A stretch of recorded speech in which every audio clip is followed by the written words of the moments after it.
Amen. Est-ce qu'on peut acclamer le Seigneur? Merci, asseyons-nous. Bonjour tout le monde.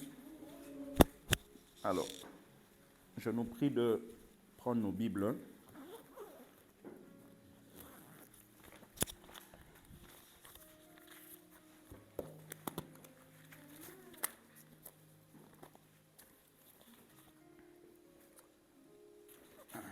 Lucas, tiens.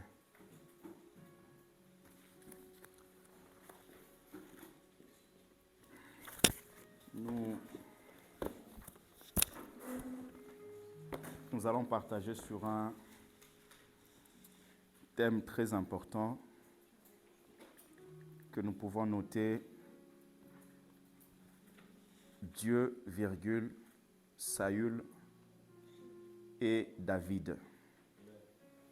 Dieu, Saül et David. Nous allons lire 1 Samuel chapitre 9.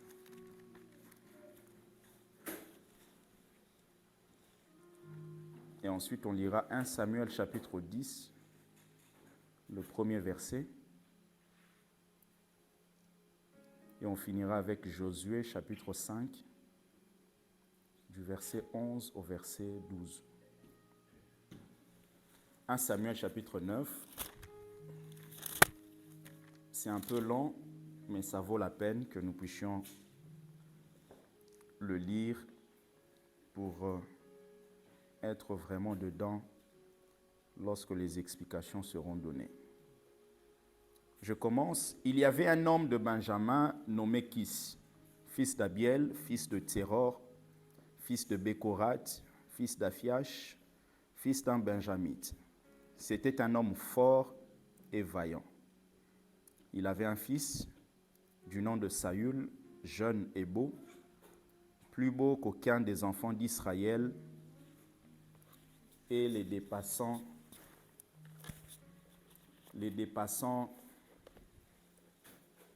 tous de la tête.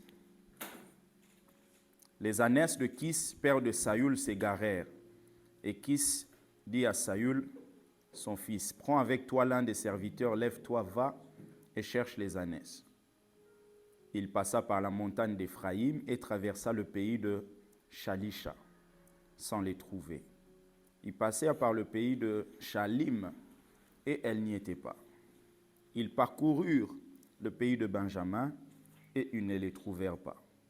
Ils étaient arrivés dans le pays de Tuf, lorsque Saül dit à son serviteur qui l'accompagnait: « Viens, retournons de peur que mon père, oubliant les ânesses, ne soit en peine de nous. » Le serviteur lui dit: « Voici, il y a dans cette ville un homme de Dieu, et c'est un homme considéré.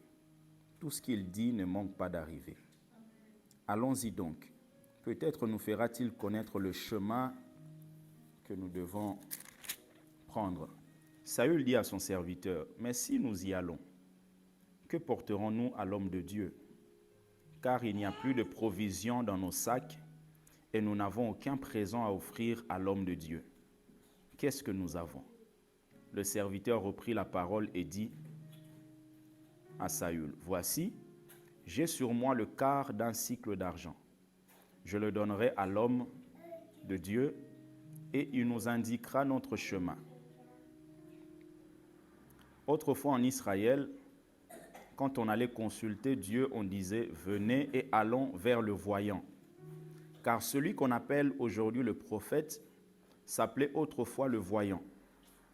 Saül dit à son serviteur: « Tu as raison, viens, allons. » Et ils se rendirent à la ville où était l'homme de Dieu. Comme ils montaient à la ville, ils rencontrèrent des jeunes filles sorties pour puiser de l'eau. Et ils leur dirent: « Le voyant est-il ici ?» Elles leur répondirent en disant: « Oui, il est devant toi, mais va promptement, car aujourd'hui il est venu à la ville parce qu'il y a un sacrifice pour le peuple sur le haut lieu. Quand vous serez entrés dans la ville, vous le trouverez avant qu'il monte au haut lieu pour manger, car le peuple ne mangera pas avant son arrivée parce qu'il doit bénir le sacrifice, après quoi les conviés mangeront. Montez donc, car maintenant vous le trouverez. Et ils montèrent à la ville. Ils étaient arrivés au milieu de la ville quand ils furent rencontrés par Samuel, qui sortait pour monter au haut lieu. Or, un jour avant l'arrivée de Saül, l'Éternel avait averti Samuel en disant, « Demain à 7 heures, je t'enverrai un homme du pays de Benjamin, et tu l'oindras pour chef de mon peuple d'Israël.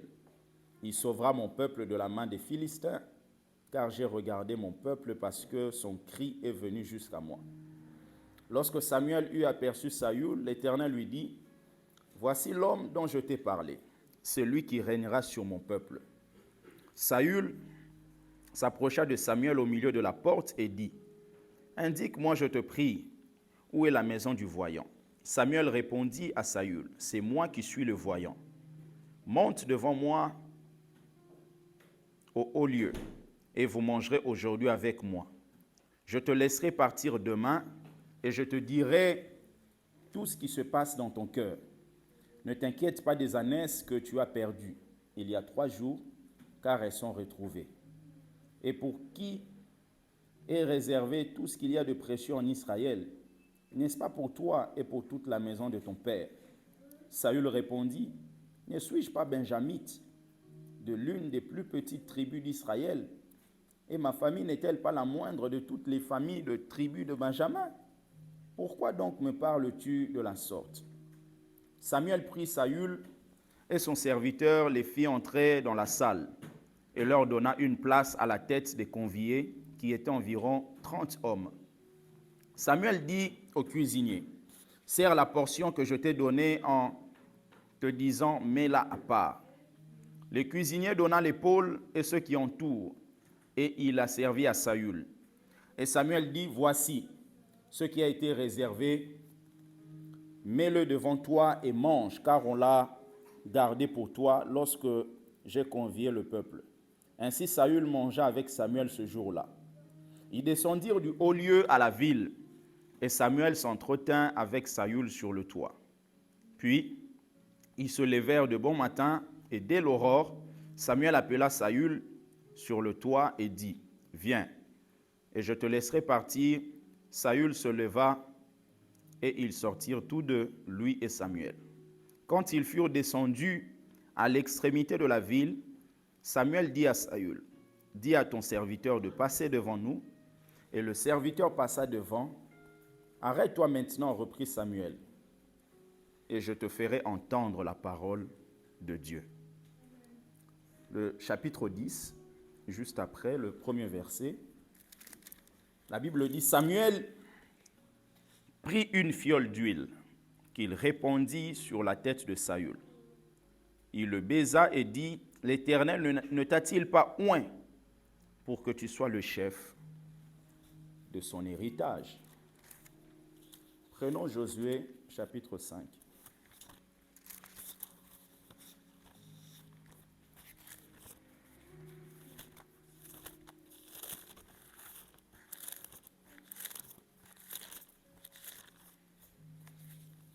Josué 5, du verset 11 au verset 12.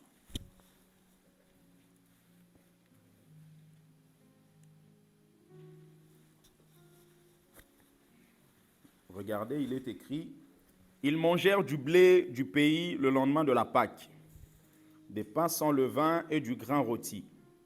Ils en mangèrent ce même jour.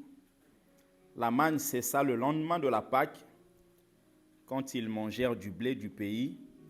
Les enfants d'Israël n'eurent plus de manne, et ils mangèrent des produits du pays de Canaan cette année-là. » Quelqu'un peut dire Amen. Cette année-là. Alors, j'aimerais que vous notiez la première des choses dans ce thème, Dieu, Saül et David. La première des choses, c'est que plus vous évoluez avec Dieu, plus il faudrait que votre nourriture change. Plus on évolue avec Dieu, parce que en Dieu, nous avons une vie.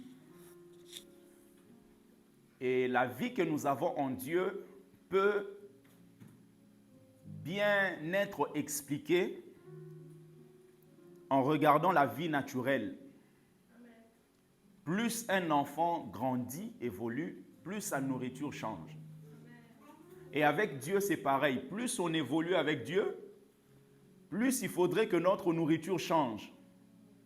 C'est-à-dire qu'on ne peut pas arriver à un certain niveau avec Dieu et qu'on puisse retrouver toujours les choses élémentaires dans notre vie. Parce que les choses élémentaires dans notre vie amènera à ce que le message qui sera prêché concernant notre vie soit un message élémentaire. C'est la raison pour laquelle, plus vous évoluez avec Dieu, il faut que votre nourriture change. Maintenant, plus vous évoluez avec Dieu,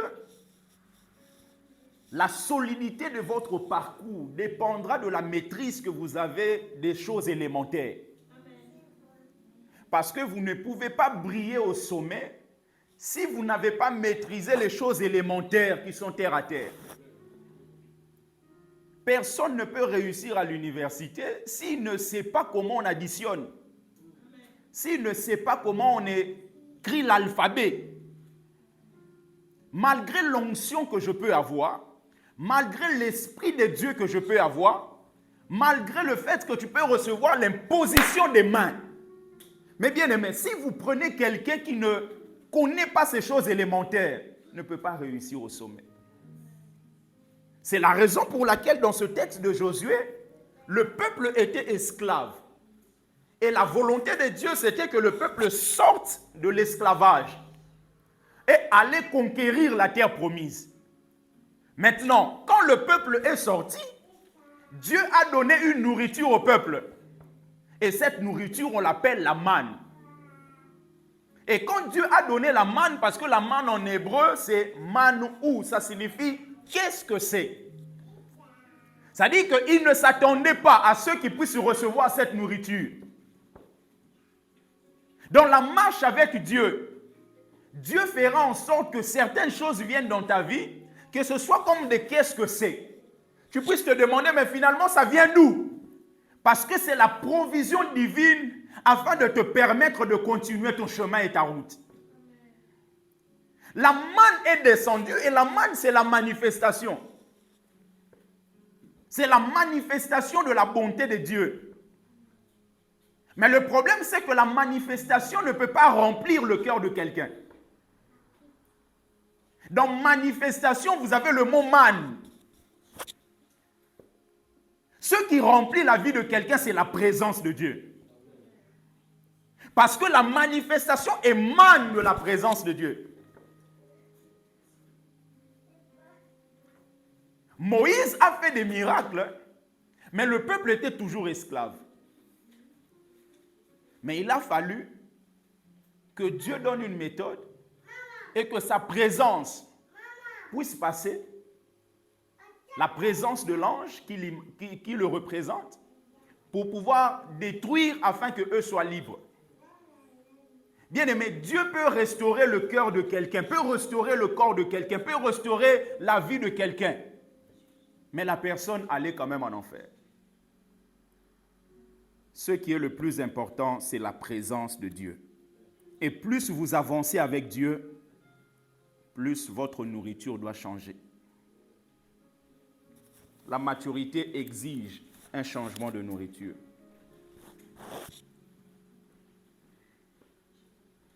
Dieu, Saül et David. Notre enseignement de ce jour sera basé sur les vérités qu'on tirera, bien aimé, de ce personnage, si je peux les appeler comme ça. Premièrement, Dieu. Deuxièmement, Saül. Et troisièmement, David. Alors, quand on parle de Dieu, c'est important de savoir que Dieu est le créateur. Il est celui qui a créé à partir de rien. À partir de rien, il a commencé à créer. Ce qu'on appelle en latin, je vous ai dit la fois passée, la création ex nihilo, c'est-à-dire à partir de rien, quelque chose vient. Parce qu'avant lui, il n'y a personne. Après lui, il y a les créatures qui un jour finiront par mourir et qui pourront vivre une vie éternelle après. Mais lui, il reste éternel, parce que éternel signifie celui qui n'est pas soumis aux limites de temps. Personne sur la terre n'est éternel parce que tout le monde est soumis aux limites de temps. Même les animaux sont soumis aux limites de temps. Même les maisons que nous faisons là, vous voyez des tours qui sont détruites. Sont détruites pourquoi? Parce que même les tours sont soumises aux limites de temps. Un président de la République est soumis aux limites de temps. Malgré le mauvais cœur qu'il peut avoir. Malgré le fait qu'il peut être appelé président du Congo-Brazza. Mais il ne fera jamais 120 ans au pouvoir. Il n'y a que Dieu qui est éternel. Maintenant, quand on parle de Dieu, c'est important de connaître Dieu. Parce que la connaissance de Dieu, c'est ce qui nous permet de résister face à tous les obstacles de cette terre. Quand vous connaissez Dieu profondément, la connaissance de Dieu fera que vous ne vous ayez pas tremblé devant les situations. Et si je vous posais la question, quel est le nom de Dieu? Comment Dieu s'appelle? Comment Dieu s'appelle? Parce que l'une des choses pour pouvoir connaître quelqu'un, c'est de connaître son nom. Vous ne pouvez pas dire que vous connaissez le prophète Alain si vous ne connaissez pas son prénom, par exemple. Si vous ne connaissez pas son prénom, cela signifie directement que vous ne le connaissez pas. Vous avez peut-être une idée de sa tête, de comment il est. Peut-être vous l'avez vu dans un train, dans une voiture. C'est-à-dire que vous l'avez vu quelque part. Mais le connaître, vous ne le connaissez pas. Le passage obligé pour pouvoir connaître quelqu'un, c'est de connaître son nom. Parce que le nom révèle l'identité de quelqu'un. Quel est le nom de Dieu? Et il y a quelqu'un qui nous révèle ça, Moïse. Dans sa marche, un jour, Dieu l'envoie. Il lui dit, va libérer mon peuple. C'est important de savoir que la mission de Moïse, c'était de libérer le peuple. Ce n'était pas de faire entrer le peuple. Parce que quelquefois, on est en train de pouvoir mettre un échec là où il ne faut pas. Il dit, va libérer mon peuple. Ce n'était pas de faire entrer. Et je vous ai dit la fois passée, il ne pouvait pas faire entrer parce qu'il n'avait pas vu au préalable Canaan. Vous ne pouvez pas emmener des gens là où vous-même vous n'êtes pas arrivé. Josué faisait partie des espions, des explorateurs. C'est pour cela qu'il pouvait ramener le peuple.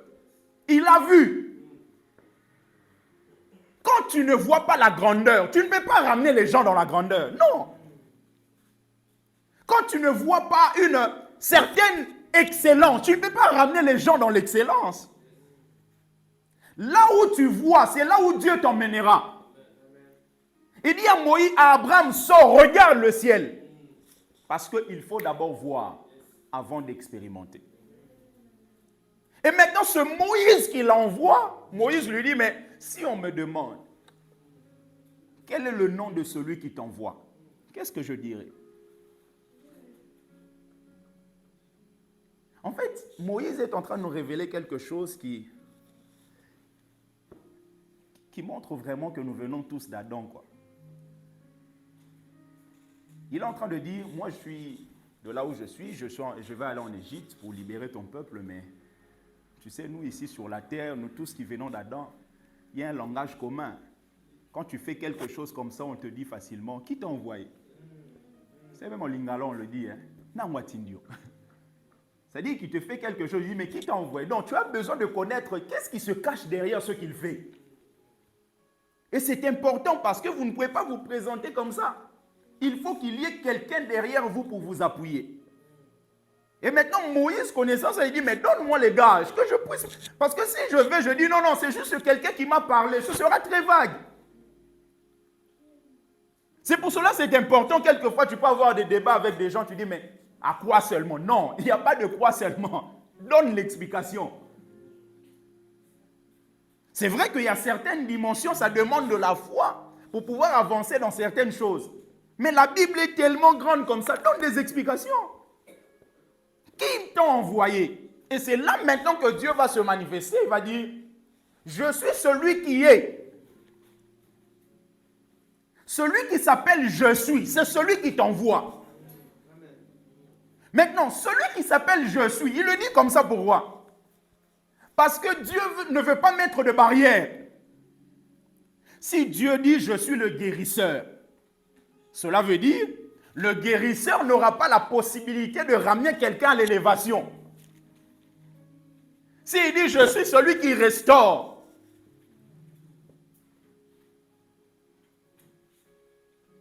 celui qui restaure ne peut pas être forcément quelqu'un qui va donner la victoire au niveau des études. Et Dieu se dit, je veux donner un nom, et d'ailleurs c'est mon nom, qui va permettre à tous les hommes de se retrouver à l'intérieur.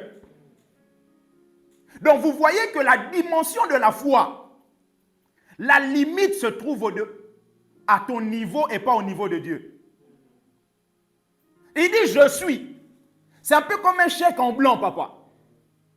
Le chèque est en blanc, c'est à toi de mettre le montant. Si dans la situation dans laquelle tu traverses, tu penses que tu as besoin de je suis El Shaddai, complète El Shaddai à la place de 3 petits points. Si tu penses que tu as besoin de celui qui restaure, vois-le comme je suis le restaurateur. Dieu ne veut pas qu'une catégorie se sente exclue. C'est pour cela qu'il y a des noms qui ont été donnés dans la Bible. Et la liste n'est pas exhaustive. Il y a des choses que toi, tu peux compléter. Il y a des maladies qui ne sont pas annoncées dans la Bible. Il y a des choses qui sont très compliquées. Maintenant, quand toi, tu découvres ça, après je suis, tu peux ajouter. Tu peux ajouter. Tu peux ajouter.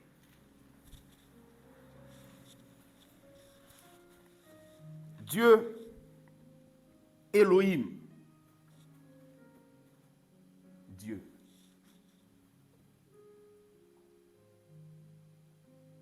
Comment un Dieu aussi grand se révèle aux hommes et choisit d'habiter en nous? Ça, c'est un miracle divin. Un Dieu aussi grand, il prend le temps de parler à chacun de nous.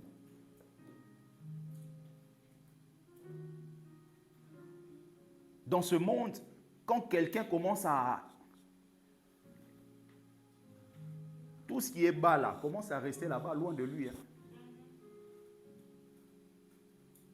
Mais Dieu qui est grand, il vient même dans des songes pour te communiquer des choses. Il ne dit pas je suis occupé. Il est disponible pour chacun de nous. Et ce Dieu a établi un principe qu'on appelle un modèle de gouvernance.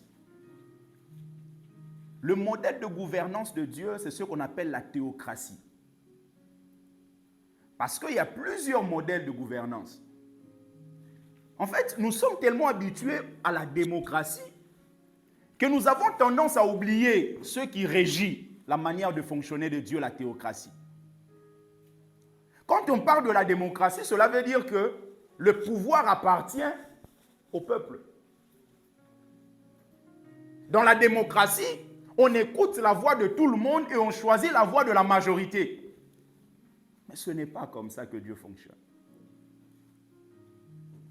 C'est la raison pour laquelle le Dieu qui marche avec la théocratie, c'était lui qui était le roi du peuple d'Israël. Et même avant, il était celui qui devait garantir même la vie d'Adam et d'Ève. Cette histoire d'aujourd'hui d'avoir même des patrons, mais ce n'était pas la pensée première de Dieu. Quand Dieu a créé, a donné des choses à l'homme, Dieu n'a pas dit à l'homme d'être sous l'autorité de quelqu'un d'autre. Dieu voulait que l'homme travaille en toute liberté en étant dépendant de lui Dieu. Dieu ne voulait pas qu'on parle de managers et tout ça, des gens qui commencent à mater les autres. Ce n'était pas la pensée de Dieu. Et même lorsque Dieu parle de dominer, il ne dit pas que l'homme domine sur l'homme. Dieu voulait que l'homme domine sur la nature.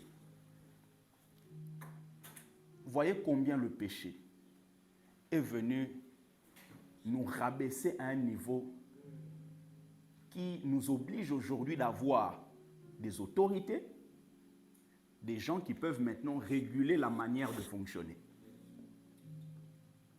Mais ce n'était pas la pensée première de Dieu. Et malgré le fait que l'homme a péché, Dieu, en choisissant son peuple d'Israël, il a toujours voulu être leur roi. Mais le peuple n'a pas voulu. Bien aimé, Dieu a un plan pour toi et pour moi. Est-ce que tu arrives à accepter ce plan-là? Parce que parfois on pense que le plan ne suffit pas. Ce n'est pas suffisant. Ce n'est pas correct. Mais j'aimerais te dire que le plan de Dieu, c'est meilleur que ton plan.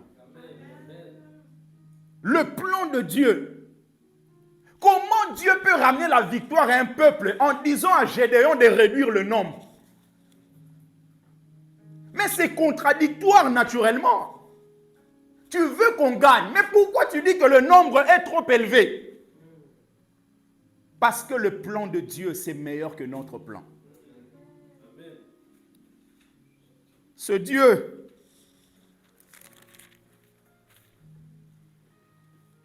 la Bible dit, l'Éternel prit l'homme dans Genèse 2,15 et le plaça dans le jardin d'Éden pour le cultiver et pour le garder. Dieu n'a pas placé l'homme pour qu'il soit sous l'autorité d'un monsieur Dupont, d'un monsieur Jean-Jacques. Non. L'homme, tu es libre. C'est moi qui suis ton autorité, ton créateur. Dieu dit à l'homme de travailler. Il ne lui dit pas qu'il sera sous l'autorité d'un directeur, d'un manager. Parce que Dieu voulait que l'homme soit soumis à l'Esprit de Dieu qui est en lui. Mais finalement, lorsque l'homme a péché, il y a eu une séparation. C'est pour cela aujourd'hui, nous avons besoin de vivre la nouvelle conversion, la nouvelle naissance, afin que l'Esprit revienne en nous et que le travail de Dieu puisse continuer à se faire en nous. Le travail de Dieu qui vient pour nous façonner. Dieu voulait que le peuple d'Israël soit composé de sacrificateurs. Mais finalement, eux, ils n'ont pas voulu. Vous savez, quelquefois, la voie sur laquelle Dieu va t'emmener, c'est une voie de liberté. Mais toi, tu veux que tu prennes un chemin beaucoup plus court, alors que ce chemin, c'est une voie de l'esclavage. Dieu veut qu'il soit libre, mais en étant sous son autorité. Mais eux, ils veulent avoir un roi. Et Dieu va plus loin, il dit à Samuel, donne les conditions de tout ce que ce roi aura comme droit sur eux. Vous savez, quelquefois, quand tu es tellement déterminé dans une chose, l'ennemi peut même t'aider à renforcer tes convictions. Tu es tellement déterminé pour aller là-bas, là-bas, là-bas, là-bas. L'ennemi va t'aider d'avoir même un songe. Il va te propulser vers l'erreur. Parce que son esprit, c'est l'esprit de mensonge. Bien aimé, il y a des choses qu'on ne fait pas coûte que coûte. Il y a des choses, à un moment, ça ne marche pas, tu lâches. Parce que c'est la voix de Dieu qui amène la liberté. L'homme, finalement, a rejeté la gouvernance de Dieu.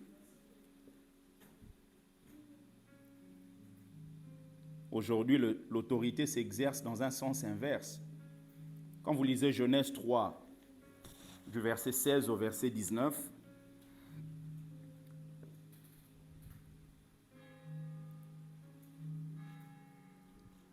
la Bible dit, il dit à la femme, « J'augmenterai la souffrance de tes grossesses. Tu enfanteras avec douleur, et tes désirs se porteront vers ton mari, mais il dominera sur toi. » Il dit à l'homme, puisque tu as écouté la voix de ta femme et que tu as mangé de l'arbre au sujet duquel je t'avais donné cet ordre, tu n'en mangeras point, le sol sera maudit à cause de toi. C'est à force de peine que tu en tireras ta nourriture tous les jours de ta vie. Il te prodiguera des épines et des ronces, et tu mangeras de l'herbe des champs. C'est à la sueur de ton visage que tu mangeras du pain, jusqu'à ce que tu retournes dans la terre, d'où tu as été pris, car tu es poussière, et tu retourneras dans la poussière. L'autorité, quand vous regardez ici, s'exerce maintenant dans le sens inverse. Au lieu que le gouvernement s'exerce en commun, c'est-à-dire l'homme, la femme, l'homme est soumis à l'homme. Et l'homme est assujetti à la terre, alors que c'est lui qui devait l'assujettir. L'homme commence à être dominé. Pourquoi? Parce que l'homme n'a pas accepté le chemin que Dieu traçait. Dieu salue David parce qu'au commencement, d'abord, Dieu est ce Dieu qui fait en sorte que certaines personnes soient établies. Et maintenant, lorsque le peuple a refusé l'autorité de Dieu, le peuple a demandé un roi. C'est vrai que d'une manière générale, nous disons que le premier roi, c'est Saül. Mais vous allez vous rendre compte que bien avant, il y avait un roi qui a été positionné, qui est l'un des fils de Gédéon. Quand vous lisez le livre de Juges, vous allez voir qu'il y a un roi qui a été positionné et qui a fait du mal aux autres enfants de Gédéon. Mais bon, d'une manière explicite, le premier roi, c'est Saül. Et maintenant, parlons de Saül. Saül, son nom signifie « demander ». En fait, Saül porte le même mot que Saul, l'apôtre Paul. Demander, probablement, on l'avait demandé à Dieu. Probablement, il y avait des situations compliquées. Son père a demandé à Dieu, sa mère a demandé à Dieu. Donc, on peut le considérer comme étant une réponse de Dieu. Et maintenant, ce Saül, il est un peu la réponse par rapport aux préoccupations du peuple. Il n'est pas quelqu'un qui est choisi par le peuple. Il est quelqu'un qui est choisi par Dieu, mais dans une circonstance qui était provoquée par le peuple. C'est différent. Parce que quand Dieu dit plus tard que j'ai rejeté Saül, il ne peut pas rejeter celui que lui n'a pas établi. Il rejette Saül parce que c'est lui qui l'avait établi dans les circonstances que nous connaissons. Cet homme, finalement, c'est lui qui devient roi. Il est de la tribu de Benjamin. Je vous ai dit la fois passée, la royauté devait être réservée à la tribu de Juda. Mais lui, il n'est pas de la tribu de Juda. Il est de la tribu de Benjamin. Vous savez bien aimé, quelquefois, ce qui compte, ce n'est pas d'où vous venez. Ce qui compte, ce sont les paroles que Dieu a prononcées sur vous. Oui. Parce que si ce qui comptait était d'où nous venions, ou de là où nous sommes sortis, Jephthé n'allait jamais devenir responsable et leader. Parce que Jephthé vient d'une femme prostituée. Si notre avenir dépendait de là où nous venions, Salomon n'allait pas devenir roi. Salomon, l'enfant de Bathsheba, qui est venu dans les circonstances que vous connaissez, ne pouvait pas devenir roi. Bien aimé, même notre famille, c'est simplement une piste d'atterrissage. Parce que vous êtes le plan de Dieu qu'il a formé depuis l'éternité. Maintenant, ce plan doit être publié. Et il faut une famille. Donc, tu es un projet de Dieu. Ta famille doit bénir Dieu parce que tu as un projet de Dieu qui vient par elle.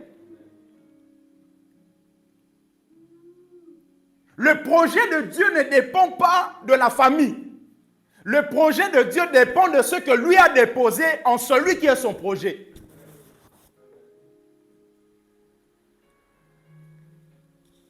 Saül vivait cette période et finalement c'est lui qui devient roi. Mais il y a une autre explication parce que, prenez avec moi, c'est important d'avoir une base biblique.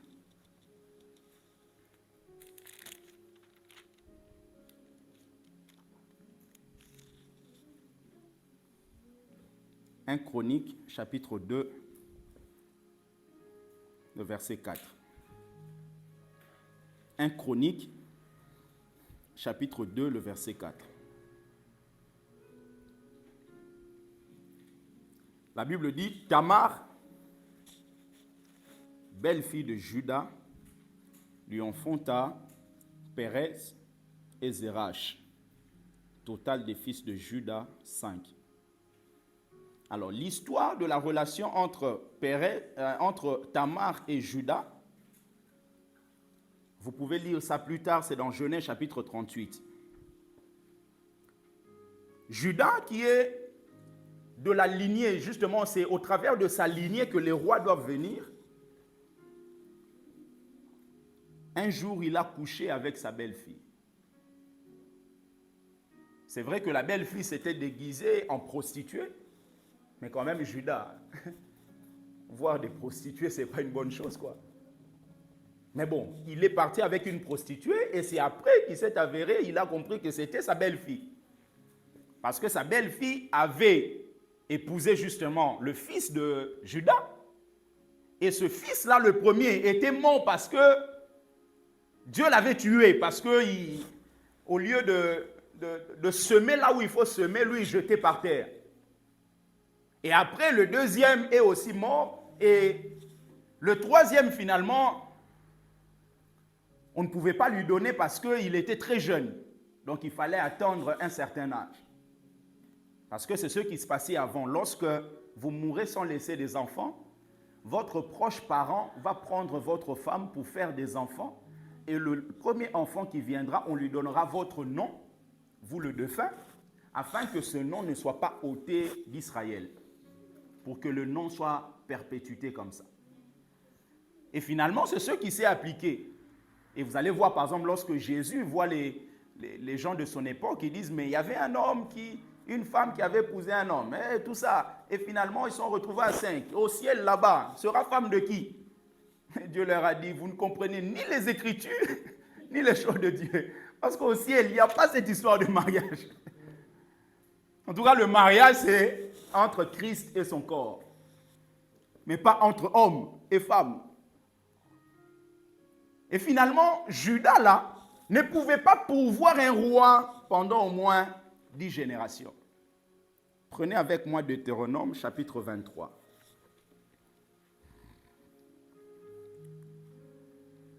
Deutéronome, chapitre 23. Vous savez, Deutéronome, c'est la répétition de la loi. Deutéro. Norme, ça veut dire la norme. Deutéro, c'est dans le sens de second. C'est-à-dire, Deutéronome, c'est la seconde loi que Dieu a donnée au peuple. Un peu comme la répétition pour que cela reste. En fait, Dieu nous enseigne une certaine pédagogie. Il montre que la pédagogie, c'est la répétition. Ouais. C'est pour ça, même avec les enfants, vous allez vous rendre compte, on répète plusieurs fois la même chose. Parce que ça fait partie de la pédagogie. Mais le problème, c'est que si tu répètes plusieurs fois la même chose et que ça n'entre pas, là, c'est un problème.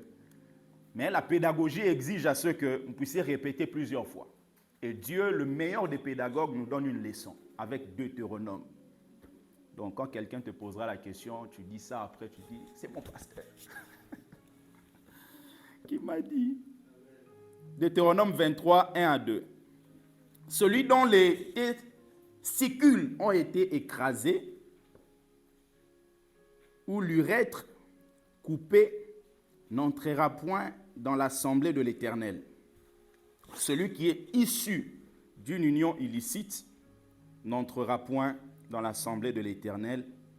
même sa 10e génération n'entrera point dans l'assemblée de l'Éternel. Donc, au travers de ce texte, nous comprenons que lorsque Judas a eu un enfant, des jumeaux, avec sa belle-fille, à partir de Pérez, il faut compter 9 générations qui ne peut pas entrer dans l'assemblée d'Israël. Donc, il ne peut pas pourvoir un roi. Vous voyez comment Dieu est intelligent? C'est-à-dire que Dieu est capable, bien aimé, par rapport à la destinée qu'il a tracée en vous, de susciter une circonstance afin de pouvoir vous établir. Donc, pendant ces 9 générations, c'est là que le peuple va se plaindre en voulant un roi. Maintenant, Dieu ne peut pas chercher dans la tribu de Juda. Il faut chercher ailleurs. Bien aimé, ça arrivera comme ça. Ils sont dans une salle. Quelqu'un fait une connerie. On doit chercher quelqu'un d'autre. Toi qui étais déclassé, disqualifié, on t'appellera afin que tu puisses être parmi eux. C'est jamais arrivé, tu vois, comme ça, on dit, on voulait donner une maison à un monsieur, mais finalement, 3 jours avant, il est décédé. C'est pas grave, tu ne vas pas bénir le Seigneur, mais tu vas dire mes condoléances, mais moi j'ai besoin d'une maison. Mais oui, tu ne l'as pas tué. Mes condoléances, mais moi j'ai une maison. Il a été déclassé, son jour est arrivé, moi je suis établi. Bien aimé, Dieu peut créer des circonstances comme ça juste pour vous établir. Et finalement, pendant 9 générations après Pérez, on ne peut pas pourvoir un roi. Il faut chercher ailleurs. C'est là que Dieu va choisir Saül. Et c'est la raison pour laquelle David, quand il vient, il est la 10e génération après Pérez. Donc, ce qui est pesé sur la tribu de Juda était tombé. Maintenant, Juda peut pourvoir un roi. Vous voyez comment les choses fonctionnent. Les choses de Dieu ne sont pas très simples, mais ne sont pas compliquées. Sont juste complexes. C'est-à-dire, ça nous amène à utiliser plusieurs paramètres afin de pouvoir comprendre. Mais ce Saül maintenant, pour aller en profondeur, ce Saül qui a eu la grâce, parce que lui-même, quand on lui parle de la royauté, il est étonné. Il dit, mais regardez ma famille, la qualité de ma famille, je ne peux pas arriver là. Il est conscient du fait que sa famille est la moindre de la famille au niveau des familles au niveau de Benjamin. Et finalement, cet homme a laissé le mensonge s'installer en lui. Le jour où Samuel lui dit d'attendre avant de pouvoir sacrifier, lui, il le fait en mettant le peuple devant, en disant que c'est le peuple qui m'a envoyé. Déjà, ça prouve que Saül n'avait pas acquis toutes les formes ou toutes les caractéristiques d'un bon leader. Vous ne pouvez pas évoluer avec Dieu en mettant la responsabilité sur les autres, non. Vous ne pouvez pas évoluer avec Dieu en pensant que si vous êtes comme ça, c'est parce que les autres... Non. Et quelquefois, on taxe des gens pour rien. Regardez Lazare. Lazare est malade. On appelle Jésus, on dit non, mais finalement, viens guérir ton frère qui est malade, ton ami, celui que tu aimes. Là où était Jésus, ça s'appelait Béthanie. Parce que l'histoire de Lazare, c'est au chapitre 11, mais au chapitre 10, on montre que c'est là où Jean-Baptiste était en train de baptiser, c'était Béthanie. Mais ce n'est pas la même Béthanie que Béthanie, là où se trouvait Lazare. Maintenant, de Béthanie, là où se trouvait Jésus, de Béthanie, là où se trouvait Lazare, il fallait au moins 3 jours de marche. Maintenant, quand on appelle Jésus, Jésus ne vient pas tout de suite. Donc Jésus aime Lazare, manifeste son amour en retardant son action. Dieu peut manifester l'amour en vous en retardant son action. Vous avez l'impression que ça dure. Même le fait de penser que ça dure là, c'est la manifestation de son amour. Et finalement, il reste 2 jours. Après 2 jours, il prend la route, il va. Quand il arrive, Marthe lui dit quoi? Maître, si tu avais été ici, mon frère ne serait pas mort. Il sent déjà, ça fait combien de jours? 4 jours. Réfléchissons un peu. Jésus, là où il est, on l'appelle. On lui dit de venir guérir Lazare. Il ne vient pas tout de suite, il reste 2 jours. Il prend la route, c'était 3 jours de marche. Donc ça fait combien? 5 jours. Quand il arrive, on lui dit, il sent déjà depuis 4 jours. Donc si tu fais 5 moins 4, ça fait 1 jour. Donc de là où était Jésus, même s'il avait quitté le jour où on lui a annoncé que Lazare est malade, il allait quand même trouver Lazare mort. Parce qu'il serait arrivé 3 jours après. Vous voyez quelquefois comment on taxe les autres alors que le problème c'est ailleurs. C'est juste Dieu qui vous emmène dans un plan pour pouvoir vivre une gloire supérieure. Et finalement, quand il arrive, il commence à pleurer. Il pleure pourquoi? Jésus, vous pensez vraiment que Jésus doutait du fait que Lazare va ressusciter? Doutez pas. Il a dit même à ses amis, aux disciples, allons, notre ami dort. Et eux, ils étaient lents à comprendre, nonchalants. Mais dans la vie, il faut refuser d'être nonchalant spirituellement. Il y a des choses, ça n'attendra pas de 23 heures, 24 heures. Il y a des choses, au bout de quelques secondes, il faut réagir et saisir. C'est comme ça que plusieurs ont marqué leur génération, c'est parce qu'ils ont saisi des opportunités. Mais je te dis, tu arrives quelque part, le prédicateur a un problème au niveau de son ventre, il ne peut pas prêcher. Et toi, on te dit prêche, tu dis non, mais je n'ai pas préparé. Bien, mais tu passes à côté d'une opportunité qui peut faire en sorte que les gens te découvrent et toute ta vie va de l'avant. Il y a des opportunités qu'on ne loupe pas. Qu'on ne loupe pas. C'est pour cela, lorsque cet homme avait pris la nourriture pour aller donner à ses frères, c'était qui?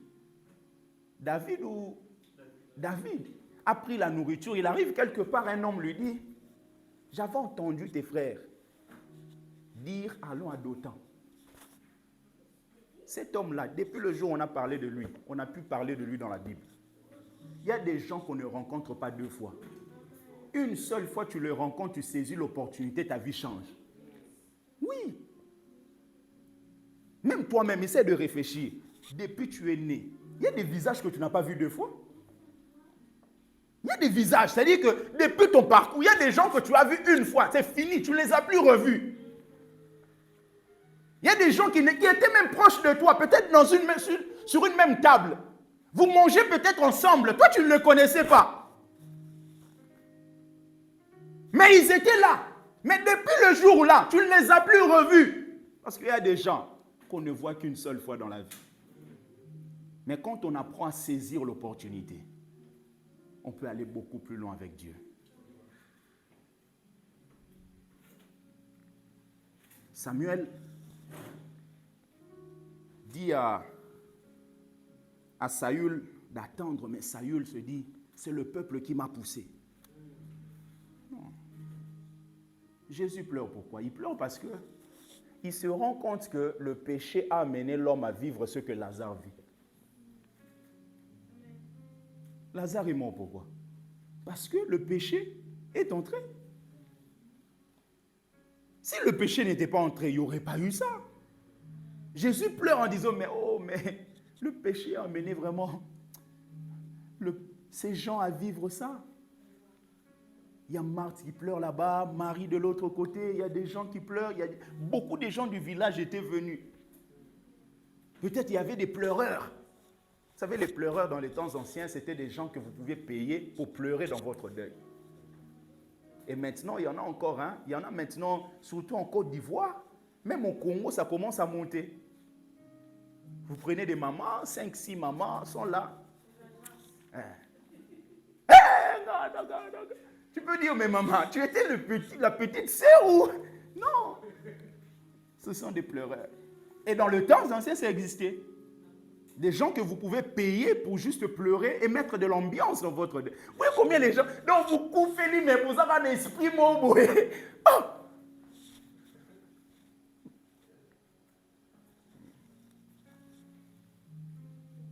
Samuel dit à Saül, mais Saül, le mensonge est entré. Et finalement, Samuel lui dit, tu as mal fait.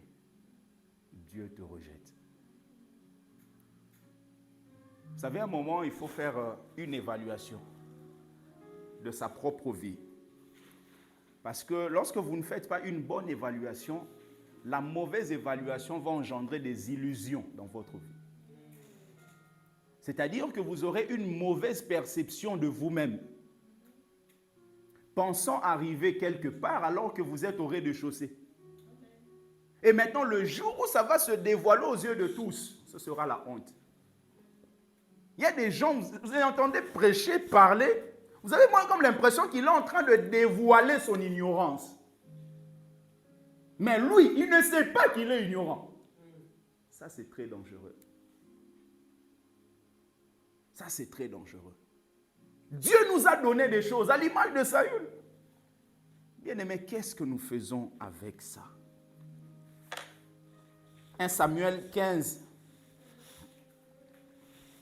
On va lire ça, après on va terminer avec la dimension de David. 1 Samuel 15, du 1er au 3e verset. La Bible dit, Samuel dit à Saül, c'est moi que l'Éternel a envoyé pour toindre roi sur son peuple, sur Israël. Écoute donc ce que dit l'Éternel. Ainsi parle l'Éternel des armées. Je me souviens de ce qu'Amalek fit à Israël lorsqu'il lui ferma le chemin à sa sortie d'Égypte. Va maintenant, frappe Amalek et dévouer par interdit tout ce qui lui appartient. Tu ne l'épargneras point et tu feras mourir hommes et femmes, enfants et nourrissons, bœufs et brebis, chameaux et ânes. Le verset 7. Saül bâtit Amalek depuis Avila jusqu'à Chour, qui est en face de l'Égypte. Il prit vivant Agag, roi d'Amalek, et il dévoua par interdit tout le peuple en le passant au fil de l'épée. Mais Saül et le peuple épargnèrent Agag et les meilleures brebis, les meilleurs bœufs, les meilleures bêtes. Le verset 10, je saute, le verset 10, l'Éternel adressa la parole à Samuel et lui dit, je me repens d'avoir établi Saül pour roi. D'avoir établi, c'est moi qui l'ai établi. Pas un homme, c'est moi qui ai établi Saül. Je me repens d'avoir établi Saül pour roi, car il se détourne de moi et il n'observe point mes paroles. Samuel fut irrité et il cria à l'Éternel toute sa nuit. Samuel aimait tellement Saül qu'il commençait à prier pour Saül. Vous savez, quelquefois notre amour humain dans l'humain peut nous empêcher à pouvoir discerner réellement la volonté de Dieu. Ouais. Quelquefois, il ne faut pas aimer les gens plus que Dieu. Il y a des gens, à un moment, quand il fait quelque chose, tu dis, on te laisse, réfléchir un peu. La Bible dit, rentrez en vous-même et examinez-vous. Il dit, je me répands d'avoir établi Saül. C'est-à-dire, le mensonge avait pris place. Le verset 15, la Bible dit, Saül répondit, s'ils les ont amenés, le verset 13 déjà, Samuel se rendit auprès de Saül. Et Saül lui dit, sois béni de l'Éternel. J'ai observé la parole de l'Éternel. Est-ce qu'il a observé? Il dit, j'ai observé. Tu n'as pas observé? Donc, il est en train de mentir au prophète. Le mensonge a pris place dans la vie de Saül. Et c'est ce mensonge-là qui a fait qu'il soit déclassé. Bien-aimé, quelle que soit la situation dans laquelle tu peux te trouver, prône toujours la vérité. Non seulement le mensonge a pris place, mais Saül a oublié là où Dieu l'avait pris. C'est pour cela quand vous lisez le verset 17, 1 Samuel 15, le verset 17, la Bible dit, Samuel dit, lorsque tu étais petit à tes yeux, ça veut dire quoi? Lorsque tu étais humble. Donc, petit à tes yeux. Celui qui est orgueilleux, c'est quelqu'un qui se voit grand à ses yeux. Donc, Saül a oublié l'humilité d'avant. Combien d'hommes étaient dans un état? Une chose s'est passée et sont devenus dans un autre état qui ne donne pas gloire à Dieu. On est tous là. Il y a des choses qu'on cherche. Il y a des choses sur lesquelles on prie. Qu'on Combien de personnes disaient, pasteur, si seulement j'ai un travail, je soutiendrai l'église. Le travail est arrivé. Même 1 euro chaque 2 mois ne vient pas. Et quelquefois, on pense quoi? On trompe Dieu? On fait du mal à quelqu'un à l'église? Non! C'est nous-mêmes qui aurons des problèmes avec Dieu. Il dit, j'ai observé. Tu as observé quoi? Rappelle-toi lorsque tu étais petit à tes yeux. La Bible dit, n'es-tu pas devenu chef des tribus d'Israël? C'est-à-dire que Dieu veut montrer à Saül, ce qui a fait que tu sois là où tu es. C'est ma grâce, mets ton cœur d'humilité.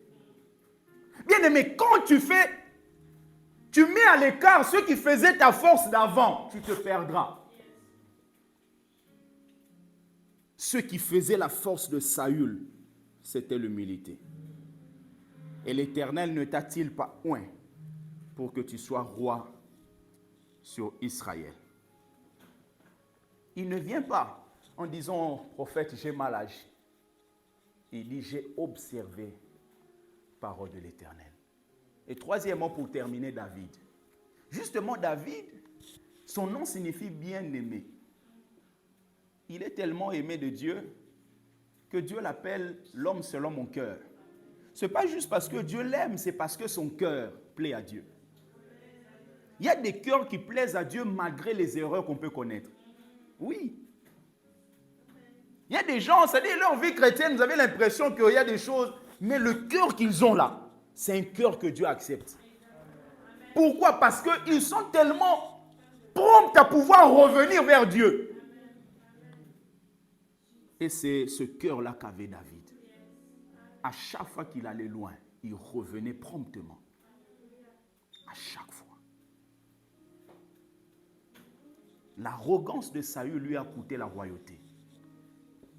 L'arrogance. Il a oublié ce qui faisait sa force d'avant. Plusieurs deviennent arrogants après avoir reçu ce qu'ils cherchent. Peut-être on ne le dit pas, mais au niveau de nos actes, de nos actions. Ça fait quand même quelques années que je suis dans cette affaire des choses de Dieu. J'ai vu des gens, quelqu'un qui pouvait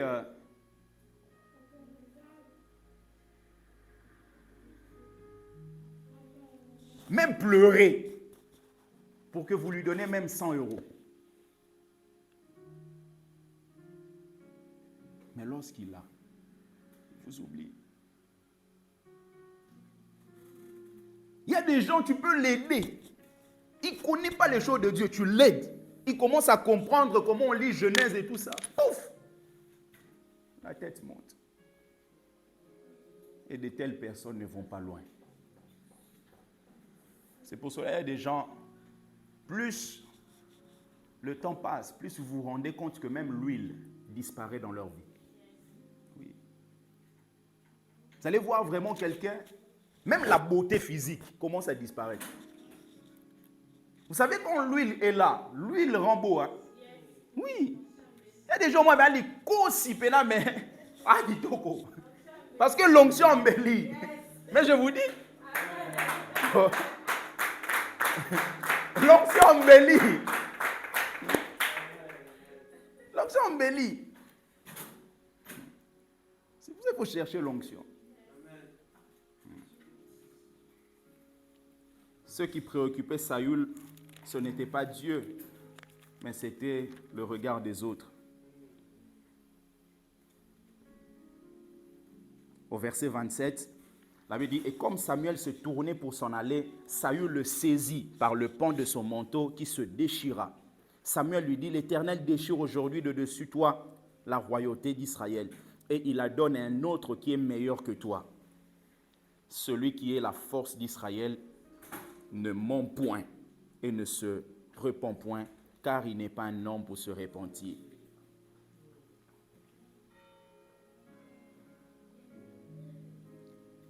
Au verset 24, alors Saül dit à Samuel, j'ai péché, car j'ai transgressé l'ordre de l'Éternel, et je n'ai pas obéi à tes paroles. Je craignais le peuple, et j'ai écouté sa voix.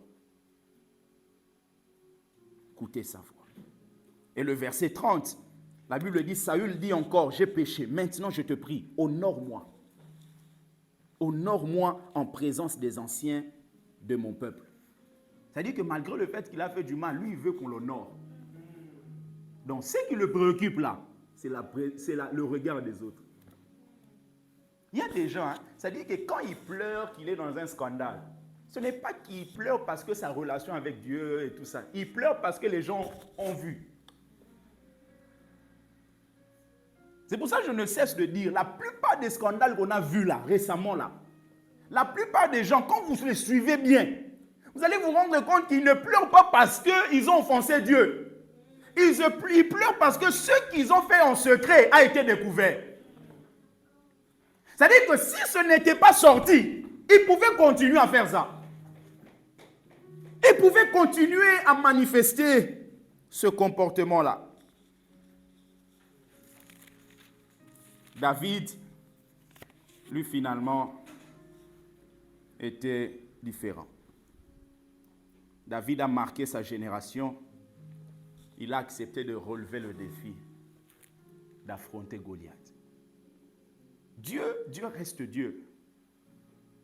Mais après Dieu, on voit des hommes et des femmes.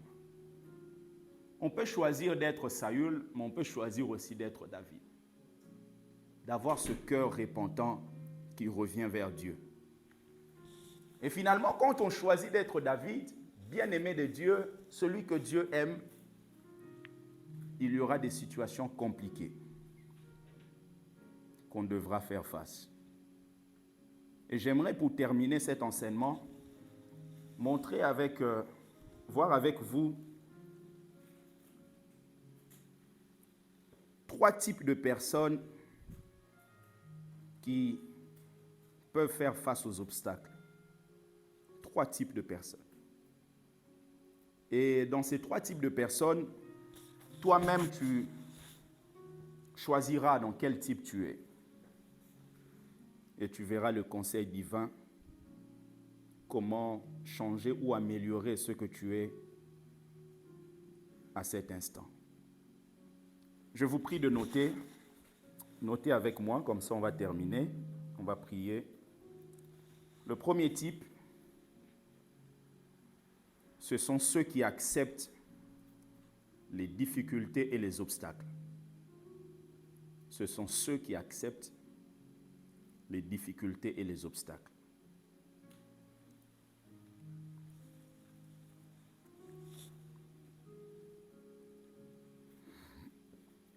Ceux qui acceptent. Et ceux qui acceptent, ce sont ceux qui laissent les choses se faire. Tu vis une situation compliquée, mais tu laisses faire. Une proposition arrive, mais tu laisses faire. Un peu comme Aaron.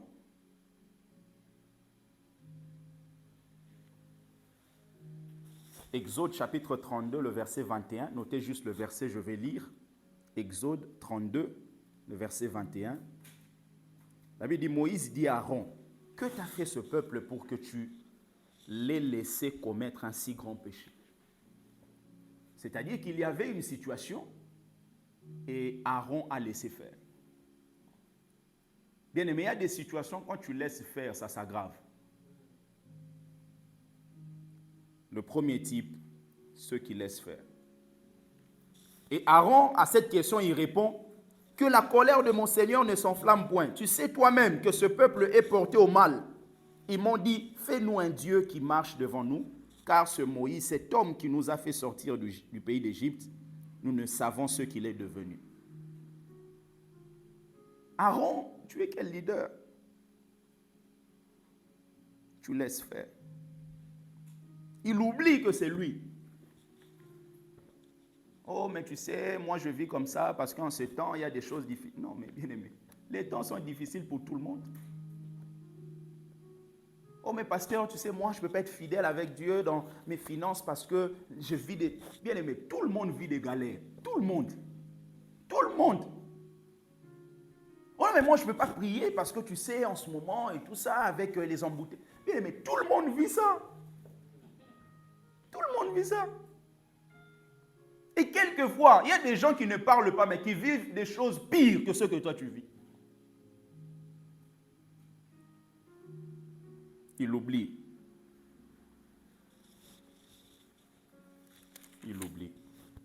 Deuxième type, ce sont ceux qui sont victimes des difficultés. Ceux qui sont victimes des difficultés. Pourquoi est-ce qu'ils sont victimes? Parce qu'ils se soumettent aux circonstances difficiles. Ceux qui sont victimes des difficultés. C'est-à-dire qu'ils se soumettent aux circonstances difficiles. C'est un peu comme Saül. Saül face à Goliath, lui qui était roi, il s'est mis dans une position de victime. Personne ne pouvait affronter Goliath.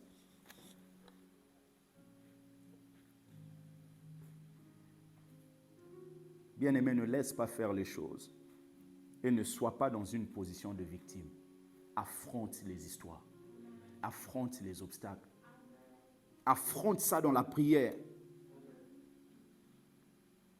La Bible dit dans 1 Samuel chapitre 17, le verset 11, « Saül et tout Israël entendirent ces paroles du Philistin et ils furent effrayés et saisis d'une grande crainte. » Ils ont entendu ce que Goliath était en train de dire. Ils ont été saisis d'une grande crainte. C'est-à-dire qu'ils se sont mis dans une position de victime. Bien aimé, la vie ne sourit pas aux victimes. Non. La vie a besoin des hommes qui affrontent les difficultés. Ça ne marche pas, mais je tiens bon, ça arrive, ça marchera demain. Troisièmement, c'est là où Dieu nous attend, c'est la catégorie de ceux qui transforment les difficultés. Ceux qui transforment les difficultés. Ceux qui transforment les difficultés. Et justement, nous avons l'image de David. Ceux qui transforment les difficultés ne sont pas focalisés sur la grandeur de ceux qui se présentent à eux comme difficultés. Parce que si tes regards sont focalisés sur la grandeur de Goliath, tu auras peur de l'affronter. Il faut que tes regards soient focalisés sur Dieu. Parce que quand tu vois la grandeur de Dieu, tu vois Goliath comme un bébé de 8 jours. Et d'ailleurs, on l'appelle un incirconcis. Un incirconcis en Israël, c'était un enfant de combien de jours? On incirconcisait les gens à quel âge? 8 jours. Donc si tu es incirconcis, cela veut dire que tu as moins de 8 jours.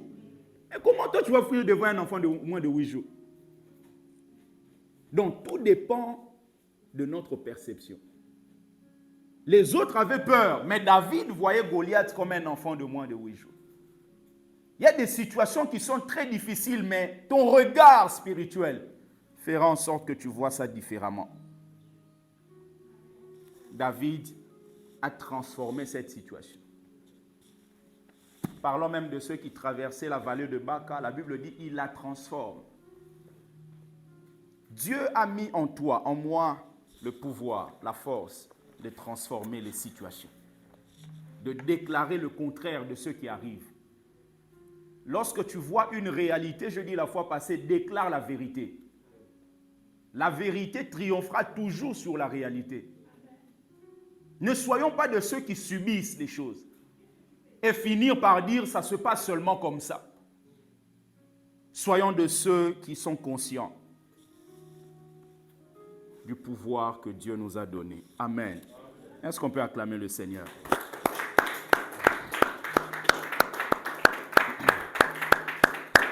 Amen. Mettons-nous debout s'il vous plaît, nous allons prier. Dans quelle catégorie tu es? Première catégorie, deuxième ou troisième? Mais j'aimerais que chacun de nous prie cet après-midi en disant: Seigneur, fais-moi grâce d'être de ceux qui transforment les situations. Est-ce qu'on peut élever nos voix? Prions au nom de Jésus.